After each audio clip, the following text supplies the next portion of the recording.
ይህንን ቪዲዮ በተለያየ ሶሻል ሚዲያ ጋይስ ሰላም ብያለሁ። ዛሬ አንድ ቪዲዮ አስደምጣችኋለሁ። አጭር ቪዲዮ ናት። እስከ መጨረሻ ቪዲዮውን አዳምጡ። አመሰግናለሁ። ያስተምራችኋል ብዬ አስባለሁ። እኔ ልጅ ልጠብቅ ነው አሁን ማለት ነው።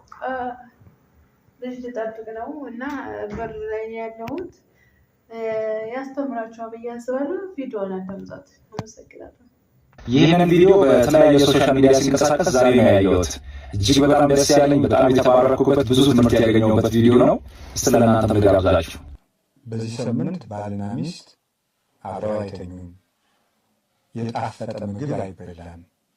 ቢቻል የጨው ቂጣ ባይቻልም ሰው ሁሉ እንዳቅሙ ጥሩ ውሃ ብቻ በመጠጣት ወይም የሚያሰክር መጠጥ፣ ጣፋጭ መጠጥ ባለመጠጣት፣ ምቹ ቦታ ላይ ባለመተኛት፣ ስጋዊ ጨዋታዎችን፣ ቀልዶችን ሁሉ በማስወገድ ዘፈን፣ ጨዋታ፣ ድልጫ፣ ተድላ ደስታ።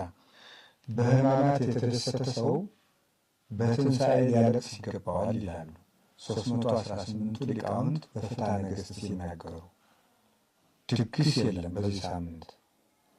ይህን ሁሉ አስበን ከጌታ ጋር የምንታመምበት ሳምንት ነው። ከክርስቶስ ጋር የታመመ ሰው ከክርስቶስ ጋር ይነሳልና